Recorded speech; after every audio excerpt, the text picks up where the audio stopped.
ఉపాధి హామీని పునరుద్ధరించండి. అనంతపురంలో సిపిఐ ఆధ్వర్యంలో పాదయాత్ర. మద్దతు తెలిపిన సిపిఎం కాంగ్రెస్ మహాత్మా గాంధీ జాతీయ గ్రామీణ ఉపాధి హామీ చట్టాన్ని యథావిధిగా పునరుద్ధరించాలని సిపిఐ సిపిఎం కాంగ్రెస్ డిమాండ్ చేశాయి. మహాత్మా గాంధీ జాతీయ ఉపాధి హామీ పథకం తీసుకొచ్చాము. ఆ రోజు నుంచి ఈ రోజు వరకు కూడా అది ఎంతో మంది కోట్లాది మంది పేదలకు చాలా ముఖ్యమైనటువంటి పాత్ర పోషించింది. పనులు లేవు, పనులు కల్పించాలి, పని అనేది హక్కు అనే లక్ష్యంతో అది ఆ రోజు తీసుకురావడం జరిగింది. దాన్ని ఇప్పుడు ఏ మహాత్మా గాంధీని ఏ మతోన్మాదులు చంపారో ఆ మతోన్మాదులు ప్రాతినిధ్యం వహించేటువంటి పెద్ద మనిషి ఇప్పుడు అధికారంలో ఉండి ఆయన మరోసారి ఆయన చనిపోయిన తర్వాత మళ్ళా చంపేశారు. ఇప్పుడు ఆ పథకాన్ని చంపేసి వివి రామ్జీ అనేది కేవలం 90-60% కాదు, అసలు మొత్తం కేంద్రమై చేతులు దురుక్కొని రాష్ట్రం దాన్ని అమలు జరిపితే ఆ 60% వాళ్ళు ఇస్తారు. ముందు పెట్టుబడి పెట్టి అమలు చేయాలి, ఆ తర్వాత వాళ్ళు నిధులు ఇస్తారు. అంటే అమలు జరిగేదే లేదు. చంద్రబాబు నాయుడు గారు చెప్పారు 2,500 కోట్లు అదనపు భారం పడుతుంది, అది ఇవ్వండి మీరు దీన్ని అమలు జరుగుతామని. నేను మళ్ళీ వాళ్ళని అడుగుతున్నాడు, ఈ 2,500 కోట్లు వాళ్ళు ఇవ్వమని అడిగే బదులు అసలు ఆ చట్టాన్ని వ్యతిరేకించి మీరు పాత చట్టాన్ని కొనసాగించండి అని అనొచ్చు కదా.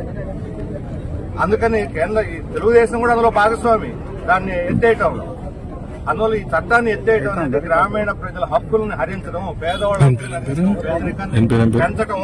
అందుకనే ఈ చట్టాన్ని పునరుద్ధరించాలి. మహాత్మా గాంధీ చట్టాన్ని, ఇది ఒక హక్కు, ఇది చట్టం, ఇది ఏదో పథకం కాదు, ఏదన్నా వృద్ధాప్య పెన్షన్ లేకపోతే పథకం కాదు. అటు ఇటు మార్పులు చేర్పులు చేసుకోవడానికి వాళ్ళు చెప్పేది ఏంటంటే 125 రోజులు పెంచాం, 10 దినాలు, ఇదే మా బహుమతి అంటున్నారు.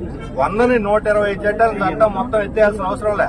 ఆ చట్టంలో చిన్న సవరణ 100 కొట్టేసి 120 చేసి సరిపోయి ఉండేది కదా. అదే అయితే వాళ్ళ గొప్పతనం అదే అనుకుంటే 100 125 కాదు 200 చేయమనండి.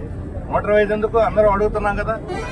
అందుకని అది కాదు అసలు ఉద్దేశం, దీన్ని ఎత్తేయాలి, కిల్ చేయాలి. ఎందుకనంటే ఈ రోజు పెద్ద పెద్ద కార్పొరేట్లకి గ్రామీణ ప్రాంతాల నుంచి వలస కార్మికులు రావటం లేదు.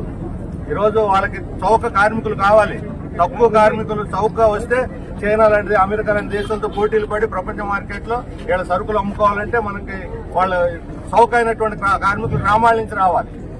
అందుకని చౌక శ్రమని కొల్లగొట్టడానికి, వలసలు ప్రోత్సహించడానికి, పేదవాళ్ళని బలిపస్తులు చేయడానికి చట్టాన్ని ఎత్తేసారు. అందువల్ల దీని పునరుద్ధరణ కోసం ఈ రోజు సిపిఐ సాగిస్తున్నటువంటి 3 రోజుల పాదయాత్రకి మేము సిపిఎం తరఫున సంపూర్ణ సంఘీభావం తెలియజేస్తున్నాం. ఈ పాదయాత్ర జయప్రదం కావాలని ప్రభుత్వం ఇప్పటికైనా పునరాలోచించి మన రాష్ట్ర అసెంబ్లీ దీని మీద ఒక తీర్మానం చేసి కేంద్రానికి పంపాలి.